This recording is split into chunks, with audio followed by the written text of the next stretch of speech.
Join us today as Alex from the 123 Pet family speaks with industry professionals about the impact of COVID-19 on the pet industry. Hi, I'm Alex. I'm a former dog groomer and now I'm a training specialist here at 123 Pet. I'm speaking with a few industry professionals who are here to share their experience navigating through these difficult times. If each of you could introduce yourselves and share a little bit about yourselves and your business. My name is Abby Trove. I have a business called Calling All Paws. We are a mobile pet grooming business for dogs and cats. We're in northern Illinois on the border of Illinois and Wisconsin. I've been in business 8 years. I have 3 vans and 6 employees. My name is Rachel Stalkuski. I own Rachel Ann's Country Clips Pet Grooming. I'm located in Pocono Summit, Pennsylvania, in the Poconos in PA. And I've been in business at this actual location for 10 years, but I've been grooming for almost 20. My name is Victor Rosado. I am a national and international certified master groomer. I'm a member of Groom Team USA, part of the travel team that will represent United States at the World Grooming Competition. I also travel around the world doing seminars, judging, speaking, you name it. I am doing most of the disciplines in our sport. I'm Jackie Bolton. I'm the co-owner of Mucky Pups, located in Calgary, Alberta, Canada, and we are in our 24th year of business. How long have you been closed for? We were closed about 5 weeks from March 22nd until May 1st. Pennsylvania has been, we actually closed down in stages of counties, some counties at a time. And I'm in Monroe County in Pennsylvania. We were closed down on March 17th and we are still closed. As of today, we don't even know when we're going to open yet. They're reopening the state all by county. I'm in Monroe County and we're still in phase red. We're going to be turning yellow, hopefully within a week or 2. So we closed our shop on March 20th for 4 weeks, and we reopened on April 13th with limited staff. And we wanted to wait until we got word from the Alberta government that dog grooming was deemed essential. And we didn't want to break any rules. There was a lot of controversy as to whether dog grooming was an essential business or not. And it's still a very gray area as it's listed on a lot of the Canadian government websites. But in Alberta, fortunately, we were able to get a definitive answer. And once we had that, we went ahead and opened curbside only. So no customers were allowed in the shop. And we had reduced staff. We normally have 6 groomers. And we started off with 4 so that we could maintain social distancing between each of us. Victor, tell us about your last event or competition you were at and how it differed from last year. Well, the last competition I've been this year was Atlanta Pet Fair. That's actually one of my favorites competition because I started when I started competing. That was my first show, Atlanta Pet Fair. So it has a special meaning to me. Over the years, I have seen the show progress and getting bigger and nicer in so many ways. Now, in this 2020, it's been different. We, for the first time, I think in our history, we saw a show starting at the right date, but then ending sooner than we expected. I had never seen something like that. The show was great, but my experience, once we arrived, we saw the concern because the COVID-19 situation was spreading so fast, but we didn't have that much information at that moment. We know for sure something was going on, but we had no idea what exactly was going on and how the COVID-19 got out of proportion so fast. We saw at the venue that the World Pet Association took extreme care of us by putting hand sanitizer and in so many places around the venue, and we were kind of starting to limit our space, so not many hugs, not many handshakes, but a lot of desire to have a great show. To our surprise, because of the Atlanta regulations, they forced, the show to shut down on Saturday. So from Saturday to Sunday, everything was already packed and everybody was, trying to go home. Atlanta Pet Fairs gathers people from all around the globe. So we had people from Belgium, we had people from Canada, we had people from all over. It's getting more international. With that being said, all the people that were working with me, they were not only from US, they were people from other countries. And in the middle of the judging, we started to get concerned about the borders getting closed. I remember Barb Prukel was getting nervous because she didn't know if she was able to go to Canada, or getting stuck in United States. So it was Kitty from Belgium. So like in a matter of hours, the all these emotions start raising and everything changed from one day to another, from Saturday to Sunday. So it was a different Atlanta Pet Fair for sure. Have you been able to reopen your business? And if so, where are you along in the process? So, reopening is a big challenge. We have to go in and completely tear the shop apart. We're going to do no human to human contact because our governor asked our state that if we're able to do that, to please do that. So, we do have two doors in our shop, and we're going to go have one entrance in where the pets will come one family at a time and then go out the other door to leave so that we never have any different families in the same area. So we're literally going to have to go in and move everything around in our shop and get everything prepared. I'm also keeping my clients informed every week on what's going on.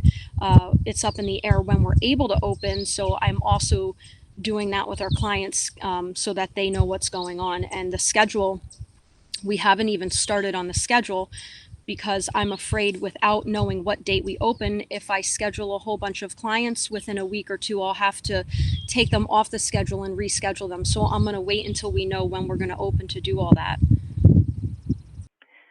Once we made the decision to close, it was scary and stressful. I had been in Atlanta prior to when all this kind of went down, and when I flew home, I had to go into self-isolation. The shop continued to work for that first week, the week of March 16th, and as cases grew in our city and in our province and the country, the girls got more and more uncomfortable with being open, and that's why we decided to close. And once we were closed, we had a couple of meetings and discussed if we were going to go forward, because we knew we were allowed to be open, how we would do that. And that was really stressful. We'd already moved countless appointments for customers that had to be rescheduled, and we weren't sure of our protocols, how comfortable we all were, and what we could do to make everybody feel safe. So we kind of sat down and discussed it, came up with an idea that if we were to do curbside only, disinfecting everything, a reduced number of us in the shop, that we would be comfortable reopening and giving that a shot. And that's exactly what we did. We kind of referred to that as phase one. And up until this past week, that's where we were, and that's how we did the first month that we were open.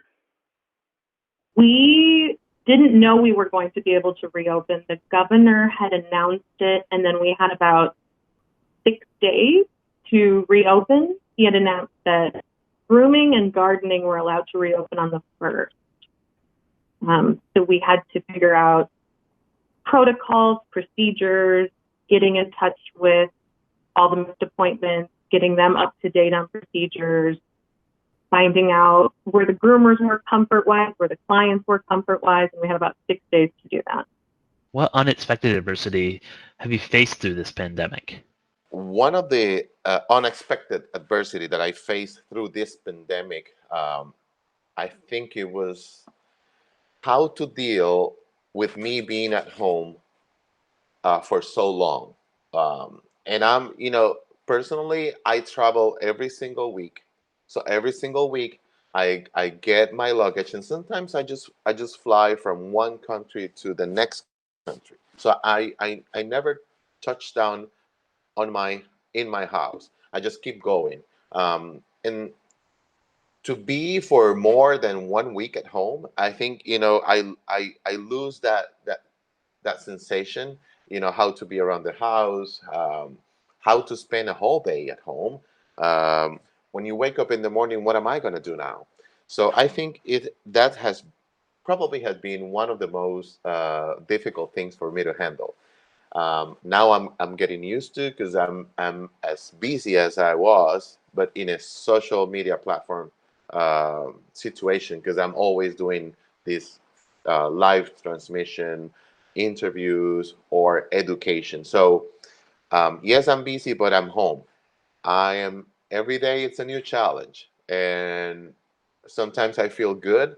Sometimes I get bored. Sometimes I feel anxiety. So I have to go through all these emotions day by day. Um, I'm lucky. I live in a very comfortable house. That there's always something I can do.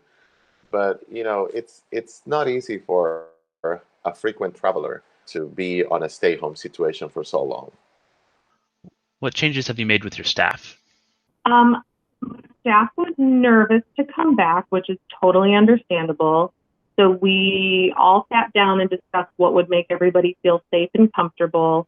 I was able to, for each person, provide an N95 mask, a cloth mask, disposable mask, face shield, gloves, gowns, two kinds of disinfectants, special leads, and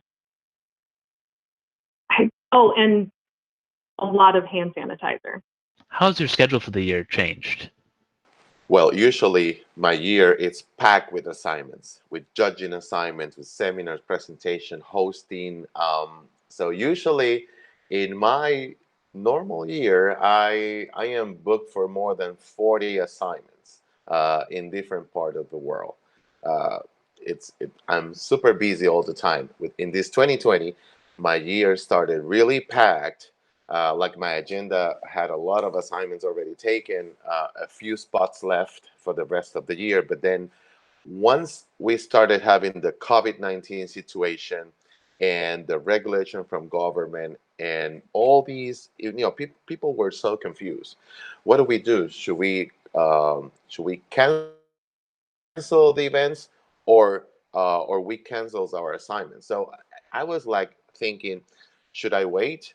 Should I not? Should I cancel, or should I wait for the club to cancel my assignment? So, but then suddenly everything automatically changed, and then I got all these cancellations one after the other.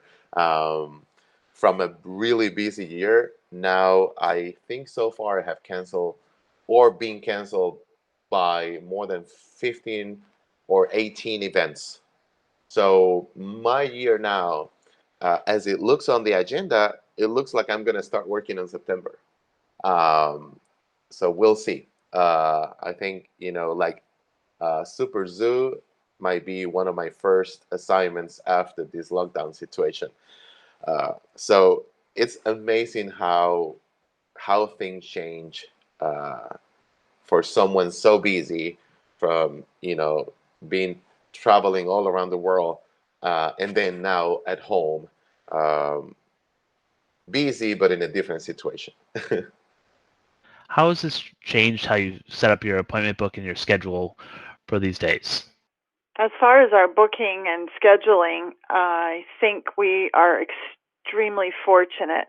I do have to say, through all of this, I've felt very, very lucky, and that kind of like I've done something right in my business career of dog grooming, because we did have financial backing.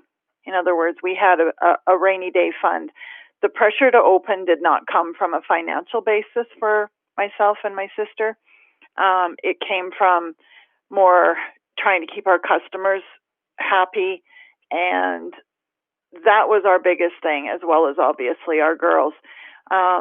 So when we came back to work, our schedule was crazy.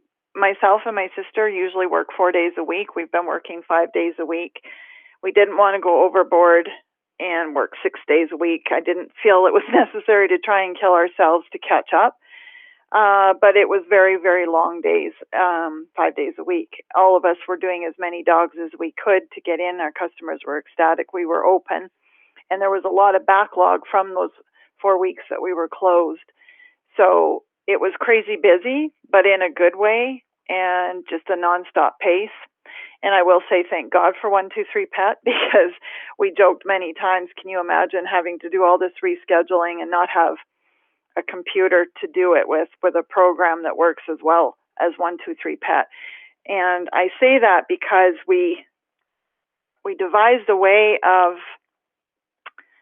color coding the appointments that we had moved, and that customers that had been contacted regarding their appointments. So we knew exactly when we went back those 4 weeks where to start and who to call first, and it worked really well, and it has worked really well. It's run very smoothly, busy, but very smoothly. So all in all, other than that we're working almost like Christmas hours and Christmas days, everything else has remained the same. So I feel very fortunate for that. It was helpful to be able to utilize the 123 blast emailing to be able to keep all of our current clients and people that were on the schedule already up to date with what was going on during the shutdown and then in the process of starting to reopen. It's just been a lot of client communication and hoping that people have patience, that they're going to get back on the schedule and the orders that we were down. And then also being able to, on 123, being able to quickly see where people are located has really helped with the routing, because with over 200 people to put back on the schedule, we have to maximize our routing and where we are during the day. So as far as our schedule's concerned, it's going to be very different. We're not going to have different pets from different families in the shop at the same time. So we're going to have one family bring their pets in. We'll groom their pets. We'll bathe them. Then they'll move to the grooming room. And when they're in a separate part of the building, then the next family can come in after everything's been thoroughly cleaned. So we're really going to have a big difference in how many pets can come in per day, because we're going to do them one at a time, where if we have an old dog that needs breaks and we know that that pet needs breaks, we would bring that pet in and then let them rest while we start another dog. But because of everything going on, we're only going to do one pet at a time. How has your business been affected by COVID? It has exploded. We can't even keep up with the amount of new client calls coming in. A lot of people, even though groom shops are open, are still leery of going in or have had a bad experience or have heard about us. And we're getting, one day we had 50 new client calls in one day, and we just have one person answering phones. And we also had to reschedule 219 missed appointments. Well, we have not had any business since COVID, so it's been really, really pretty rough. And our whole area, groomers it was very strict in our area as far as groomers trying to open. There were waivers we could send in, but they were denied.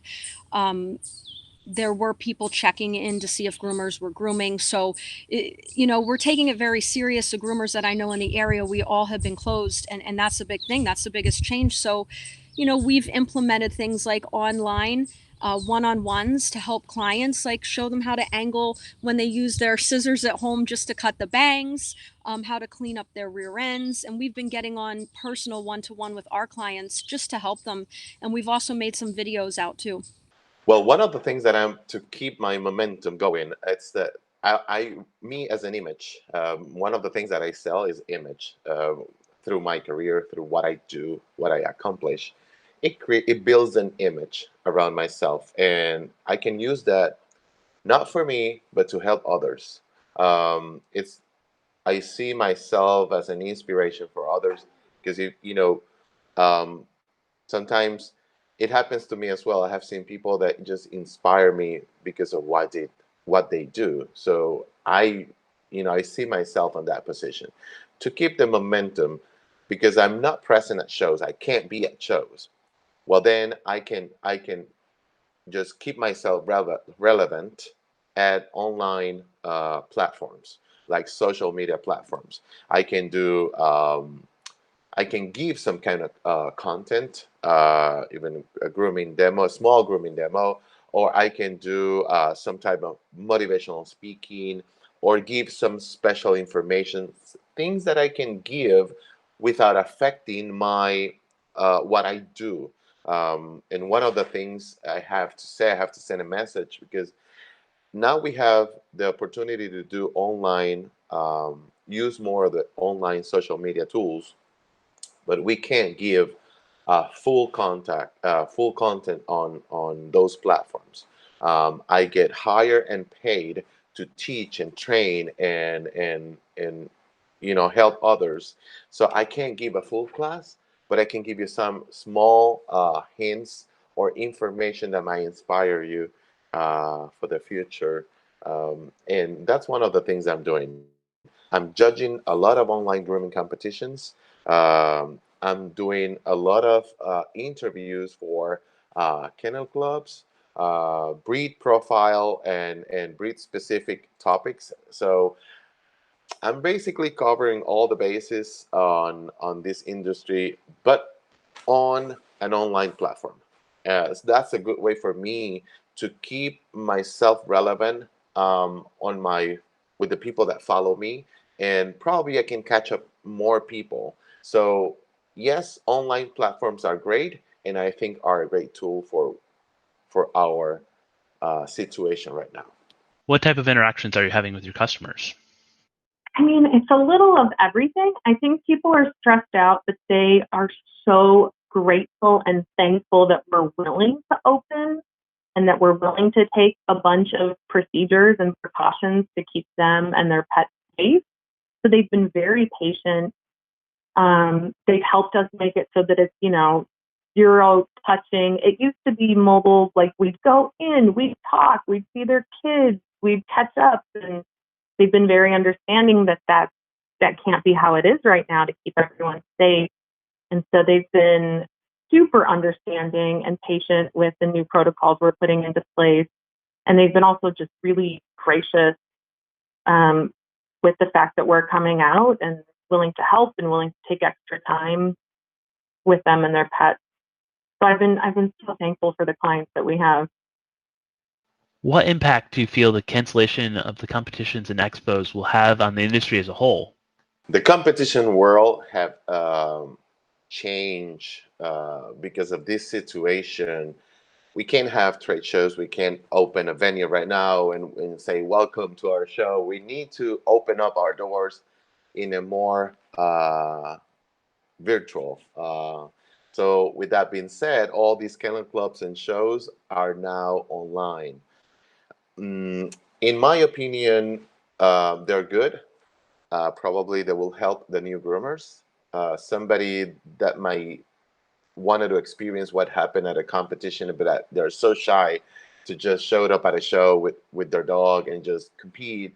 So this is basically a platform for novice or people that are newbies. For us to replace or take it in a more serious way in the future, no. This will never replace a regular show. This will never replace the our trade show, our seminars, and our events. And that will never replace our economy. So online competition will not help us in much ways, but it will help the newbies. It will help the novice to have a little bit of a more relaxed experience from a grooming competition. I have judged so many all around the world just by being at home.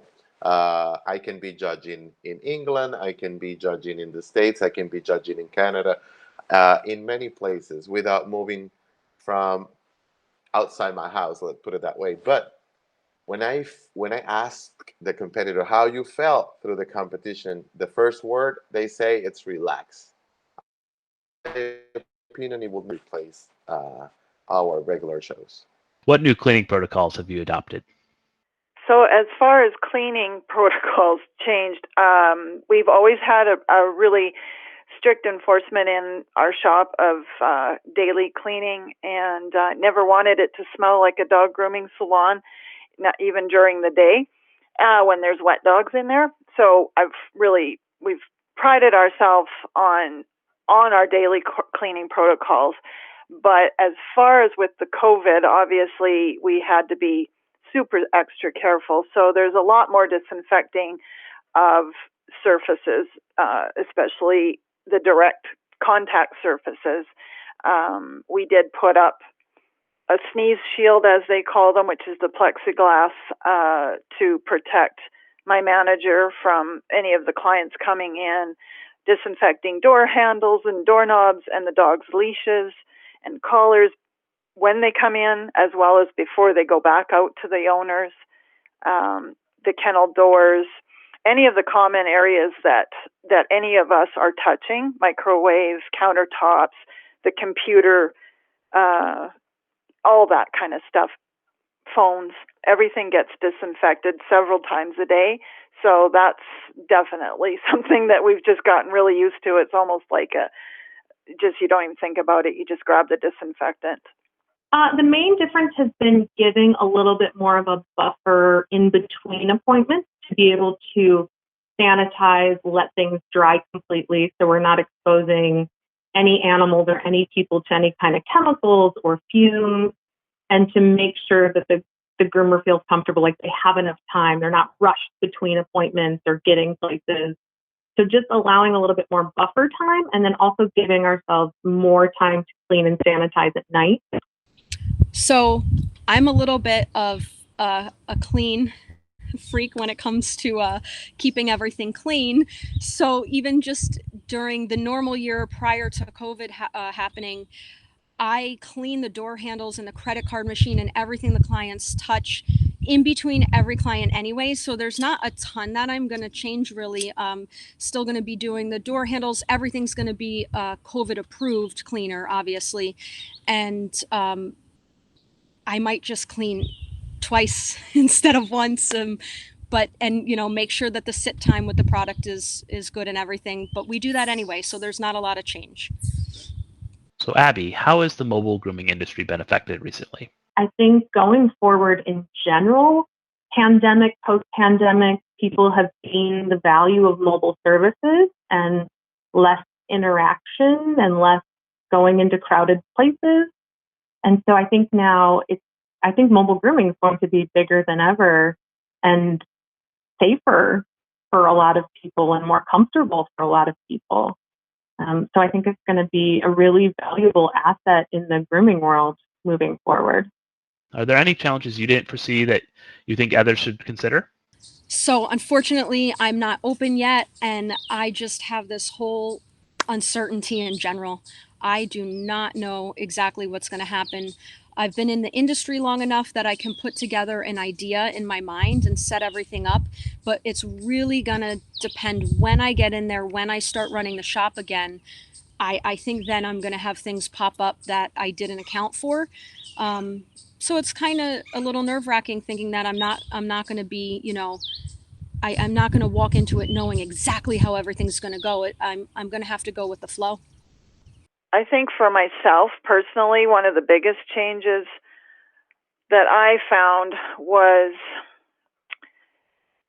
making everyone feel safe and comfortable in a new world, and not just ourselves, but obviously our customers.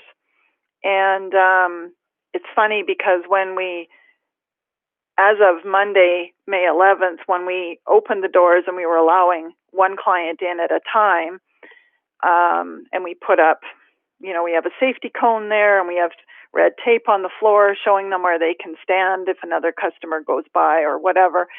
And it was weird because for the first 4 weeks we were open, kind of felt like I only thought about us in the back grooming. My manager, Veronica, was the one that was going out to the cars, disinfecting everything, bringing the dogs into us. We had no contact with any customers at all. And we quickly got used to that. So it seemed to kind of be all about us. And then once we opened the shop and because clients were coming in one at a time, you realize that they have concerns about whether we're, safe. And some of them wear masks. Some of them still prefer the curbside drop-off. But for myself, it was a little bit of an eye-opener because I'm thinking, oh, yeah, I know that I'm healthy and safe, and I know the girls are healthy, but the customers don't know that. So for them, it was just as guarded as, we kind of feel when we're out there being a consumer out in a store. So that was something that just kind of jogged my mind, and I thought, got to look at it from the client's point of view, and they've been super appreciative. They've told us over and over how much they appreciate the work that we go into making their dogs clean, obviously, but safe. They see us spraying the door handles, spraying the leashes, doing all that, and they're super appreciative of it. So that was a really big thing for me. And the other thing that I found that I struggled with was social media. When we were closed and other shops were open and other shops were not allowed to open and still aren't in different places of the country. And it got kind of ugly. People very judgmental. And even within my own friendships, like my own close friendships here in Calgary was a little painful sometimes because we had to learn to agree to disagree. And so that became a challenge, and that was really surprising to me what something like this can do to people. And it's definitely been a bit of a struggle for sure. We knew that people would be nervous, and we were ready for that. So it's just been a lot of explaining protocols and procedures. What we didn't know is we were open before Wisconsin was open. So then all of our Wisconsin clients didn't know when they could get in. And then now Wisconsin has opened completely before Illinois has. So it keeps the uncertainty of things flip-flopping back and forth of what's open and what's not, and us being right on the border has been something that we didn't think about. We didn't think that we would open at different times or they're phasing it differently. So just trying to keep in constant contact with our Wisconsin clients as things change. So just a lot of communication with everyone as things are just so uncertain and changing constantly. How is the competition world receiving these changes?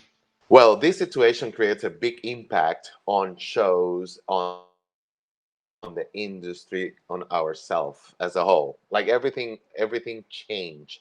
One of the things that help the industry and help our community in so many levels are the trade shows and the competitions. That's where we meet. That's where we work. We just see the new products. That's how we meet vendors. That's how we discover the new products, new tools, new equipment, everything. And it's important for us to stay in touch with the new things that come up in the market. So shows are super important. Also, keeps the economy flowing.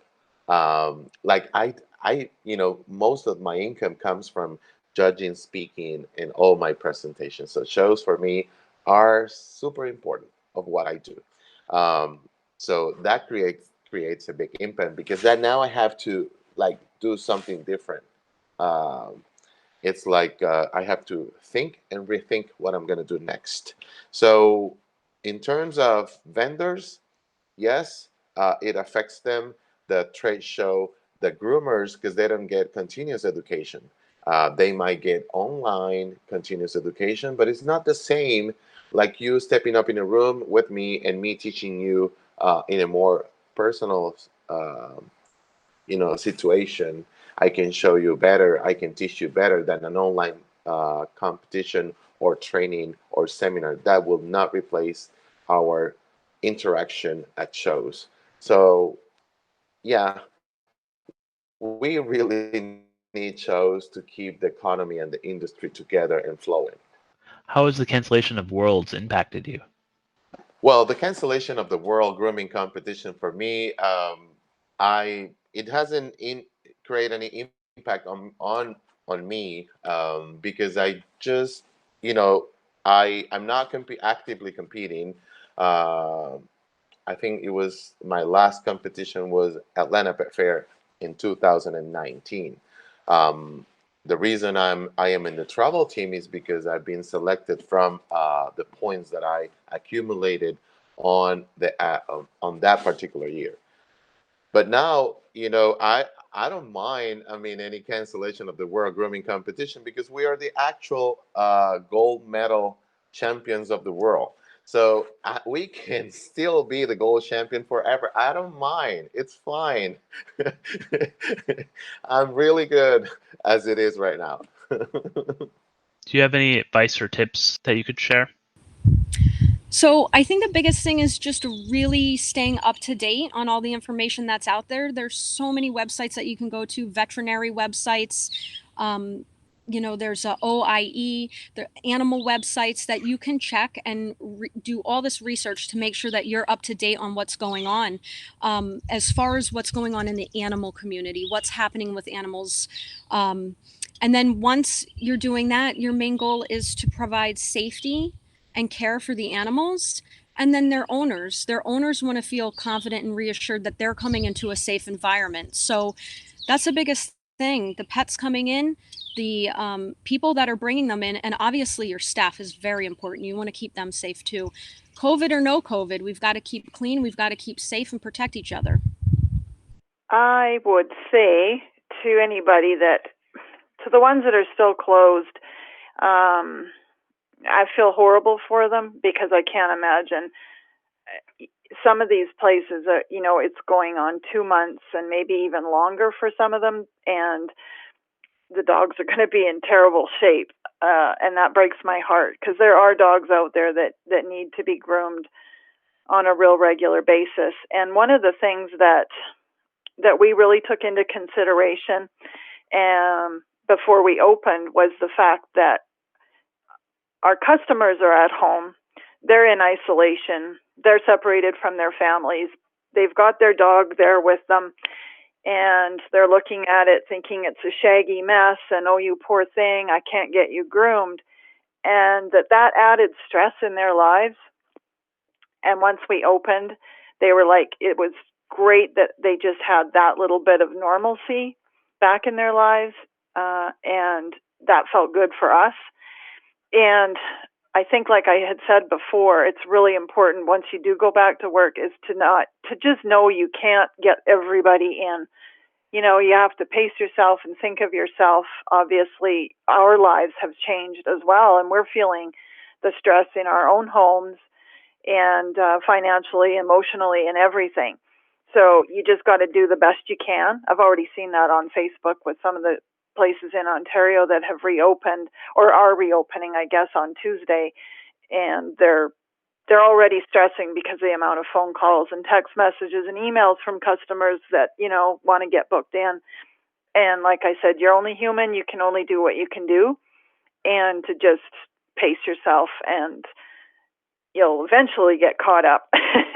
And consider yourselves lucky that you have a business to go back to. That's what I keep saying is I'm just thankful that I have a job to go back to and that I can get my girls back in working, and that's really, and that we're all healthy. That's the most important thing. It's going to be super overwhelming and stressful. So self-care and giving yourself a chance to breathe, but also having constant open communication with your clients and your other groomers and just other people in the industry as people are reopening and really leaning on each other. We didn't realize we'd have to constantly update our voicemail to try to, as everybody's calling in and everybody's panicked and wanting appointments, just being really transparent with our clients on social media and through voicemail and text and keeping them posted has been really helpful. We've never had to have this much client communication in the past. and really just checking in with the team and each other daily, because things are happening so fast that we really just have to keep checking in and looking out for each other, really. What advice do you have for the competitors across the world? Well, my advice for competitors, grooming competitors across the world, this is a beautiful moment to take advantage of all the things, all the content that it's given through all the platforms. And I'm talking about breed information and all these things that might help you. You may not have the situation to go to a grooming competition. You can learn some other things. You can learn about skin and coat.